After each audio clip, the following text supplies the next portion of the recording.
বিসমিল্লাহির রহমানির রহিম। আসসালামু আলাইকুম। রেসিপিস বাই দিনা পারভিন চ্যানেল থেকে বলছি। আশা করছি আপনারা সবাই ভালো আছেন।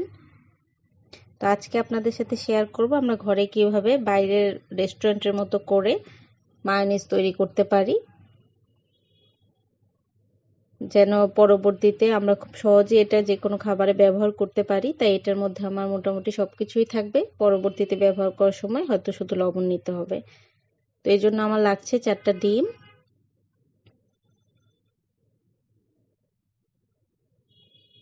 লাগবে 1 চা চামচ গোলমরিচ গুঁড়ো, হাফ চা চামচ লাগবে লবণ, 3 টেবিল চামচ আমার চিনি লাগবে। এইরকম সাইজের আমি হাতে নিয়ে দেখাচ্ছি। একটা লেবু নিয়েছি, একটা লেবু হলেই হয়ে যাবে। এটা রসটা নিব আমি। আর আপনার লেবুর সাইজটা যদি ছোট হয় তাহলে দুটো নিতে পারেন। আর এরকম সাইজের একটা রসুন নিয়েছি, এটার থেকে মোটামুটি 7-8 পিস রসুন চলে আসবে। আর গুঁড়ো দুধ নিয়েছি আমি হাফ কাপ। তেল আমার 4 কাপের মতো লাগবে, মোটামুটি বলা যায় 1 লিটার। আর লাগবে আমার সাদা সিরকা, যেটাকে বলে ভিনেগারও বলা যায়।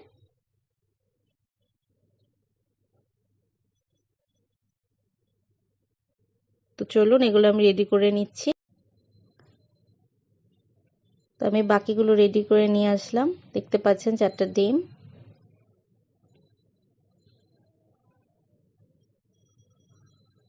এখন আমি সবকিছু মিক্স করে ফেলবো। কালো গোলমরিচ,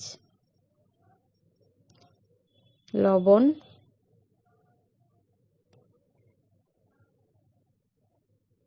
চিনি, এটা 3 টেবিল চামচ লাগবে।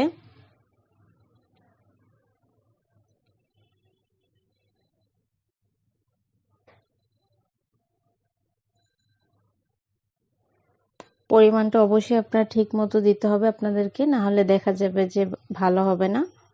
তাই পরিমাণটার প্রতি অবশ্যই খেয়াল রাখবেন। আমি যে পরিমাণ নিয়েছি আপনারা চাইলে সেভাবে এভারেজ করে সবকিছুর পরিমাণ কমিয়ে কম করে বানাতে পারেন। আমার মোটামুটি 4 কাপের মতো তেল লাগবে, 4টা ডিমও লাগবে। আপনারা চাইলে ওভাবে এভারেজ করে সবকিছু কমিয়ে নিতে পারেন যদি আপনারা কম করে বানাতে চান।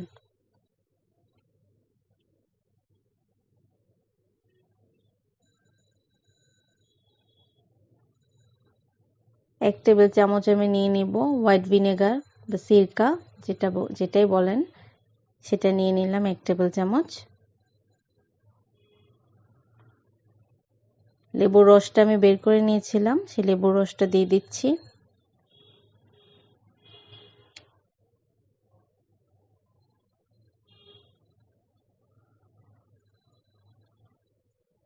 রসুনগুলো হালকা টুকরো করে নিচ্ছি, যেহেতু আমি এগুলো ব্লেন্ডারে করব।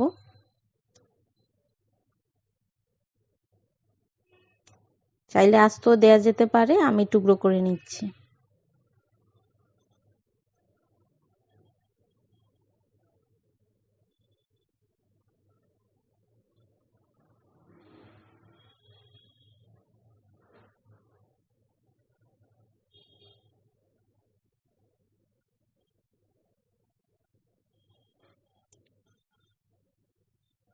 ঘরে তৈরি মায়োনিজের ক্ষেত্রে পরিমাণটা খুবই গুরুত্বপূর্ণ। আবারও বলছি, সেটা অবশ্যই পরিমাণ মতোই দিতে হবে।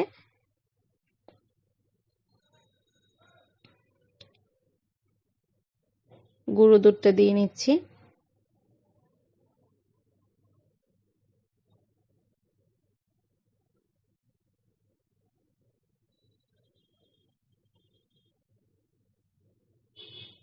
এখন এই মিক্সচারটা নিয়ে বাকি কাজ আমার ব্লেন্ডারে করতে হবে।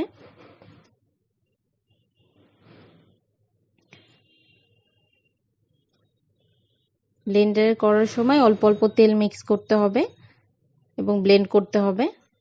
এইভাবে প্রায় 8-10 বারের মতো করতে হবে। সামান্য তেল দিতে হবে, ব্লেন্ড করতে হবে, সামান্য তেল দিতে হবে, ব্লেন্ড করতে হবে। এইভাবেই করতে হবে প্রসেসটা। একবারে তেল মিক্স করা যাবে না। আমি অল্প তেল দিয়ে নিচ্ছি। এখন আমি মিক্সচারটা ব্লেন্ডারে দিয়ে দিয়েছি। আপনাদের যাদের ব্লেন্ডার নেই তারা হ্যান্ড বিটার ইউজ করতে পারেন, তখন আপনাকে একটু সময় নিয়ে করতে হবে। এবং বিটটা খুব ভালোভাবে করতে হবে, তাই ব্লেন্ডার হলে খুব ভালো হয়। না থাকলে অপশনাল হিসাবে আপনি হ্যান্ড বিটার ইউজ করতে পারেন।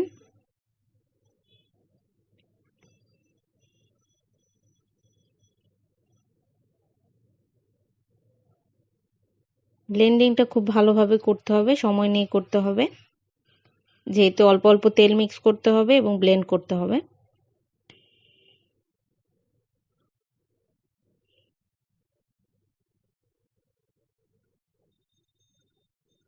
তেল মিক্স করব অ্যান্ড ব্লেন্ড করব। তেল মিক্স করছি আমি আবার।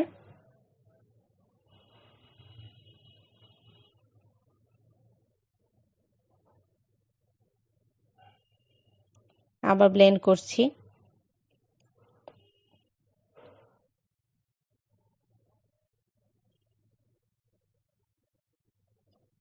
ব্লেন্ডটা প্রায় 1 থেকে 1.5 মিনিট একটু সময় নিয়ে করলে ভালো।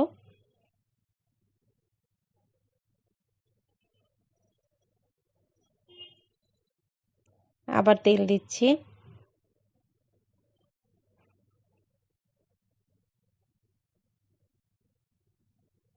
আবার ব্লেন্ড করে নিব।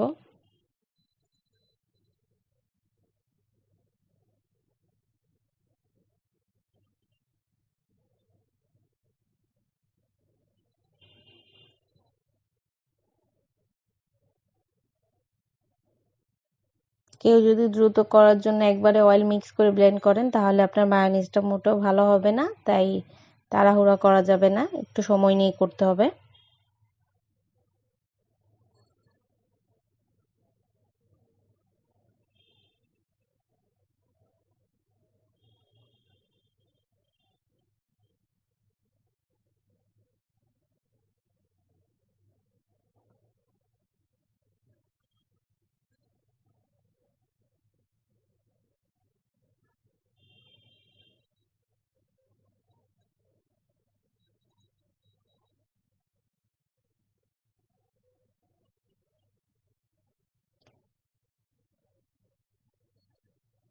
তো এইভাবে তেল মিশিয়ে আমি ব্লেন্ড করলাম প্রায় 10 বারের মতো।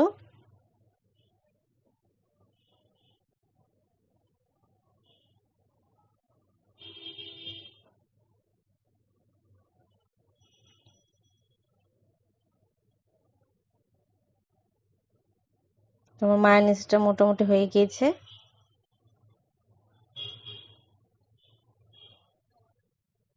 রেডি বলা যায়, পুরোপুরি হয়ে গিয়েছে। দেখতে পাচ্ছেন, এখন আমি ব্লেন্ডার থেকে নামিয়ে নিব।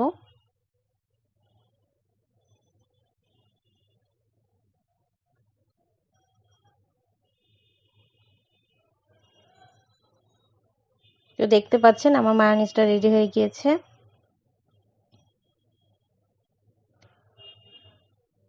দেখা যাক টেক্সচারটা কিরকম হয়েছে। দেখতে পাচ্ছেন আপনারা, রেস্টুরেন্ট থেকে কোনো অংশে কম হয়নি, আলহামদুলিল্লাহ। আপনারাও ট্রাই করবেন। এটা আপনারা প্রায় ফ্রিজে 1 থেকে 1.5 মাস রেখেই খেতে পারবেন। আপনারা কেউ চাইলে কম করে বানিয়ে নিতে পারেন। আমার যেহেতু মোটামুটি লাগেই জিনিসটা, তো আমি একটু বেশি করেই তৈরি করেছি। আপনারা চাইলে পরিমাণে কম করে করে নিতে পারেন। 1 থেকে 1.5 মাস আপনারা এটা রেখেই খেতে পারবেন ফ্রিজে। এয়ারটাইট কোনো বোতলে রাখতে হবে, সেটা অবশ্যই যেন ড্রাই হয়, সেটা অবশ্যই খেয়াল রাখবেন। সেটাতে যাতে কোনো পানি মিক্স না থাকে, সেটাও খেয়াল রাখতে হবে। তো এই তো আজকের রেসিপিটা আমার এই পর্যন্তই। ভালো লাগলে অবশ্যই লাইক দিবেন এবং আমার চ্যানেলটা সাবস্ক্রাইব করবেন। তো আজকে এখানেই শেষ করছি। আসসালামু আলাইকুম।